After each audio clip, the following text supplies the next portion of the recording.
Oke, Assalamualaikum warahmatullahi wabarakatuh. Perkenalkan, aku Rio Wisnuwardana dari Tekom 23 asal Jakarta. Di sini aku akan menjelaskan tentang tugas metode numerik, yaitu laporan estimasi kecepatan kendaraan berdasarkan data dan posisi waktu menggunakan metode turunan.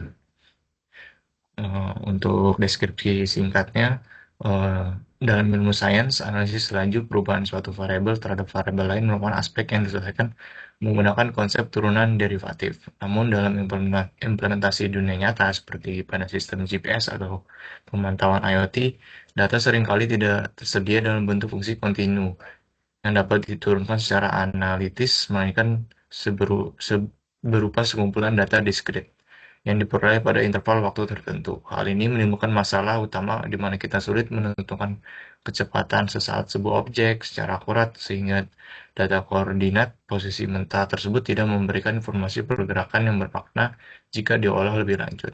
Oleh karena itu, kita menerapkan metode numerik turunan dengan teknik forward difference atau selisih maju menjadi sangat penting untuk menyelesaikan masalah tersebut.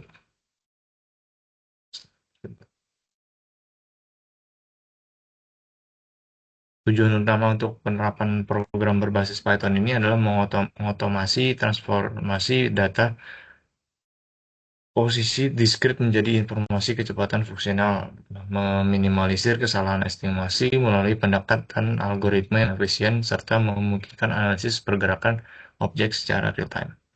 Untuk konsep metodenya itu menggunakan selisih maju atau forward difference. Kita menggunakan rumus ini untuk f aksen x-nya itu kecepatan turunan posisi, untuk fx plus h-nya posisi pada waktu berikutnya, dan fx pada posisi waktu sekarang dan juga h atau selang waktu interval. Untuk implementasi kodenya kita langsung coba running di VS Code.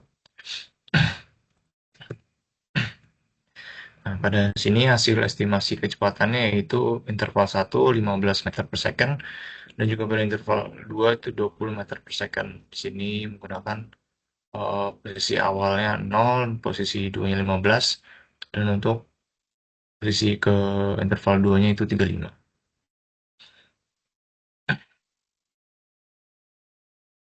Nah, untuk output dan analisisnya kita mendapatkan interval 1 yaitu 0 ke 15 meter, estimasi kecepatan itu 15 meter per second, dan interval 2 itu 15 ke 35 meter, estimasi kecepatannya itu 20 meter per second. Program ini menunjukkan bahwa hanya dengan mengetahui mobil berpindah dari meter ke 0 ke 15 dalam 1 detik, kita bisa menyimpulkan kecepatan ada 15 meter per second. Jika pada detik berikutnya mobil berada di meter ke 35, kecepatannya meningkat menjadi 20 meter per second.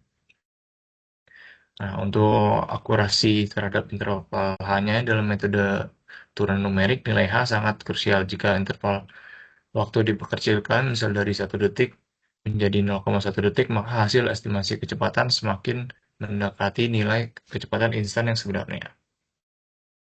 Untuk identifikasi dinamika objeknya, program ini tidak hanya mendapatkan angka kecepatan, tapi juga tren pergerakan pada interval pertama pada kecepatan 15 meter per second, dan interval kedua yaitu naik menjadi 20 meter per second.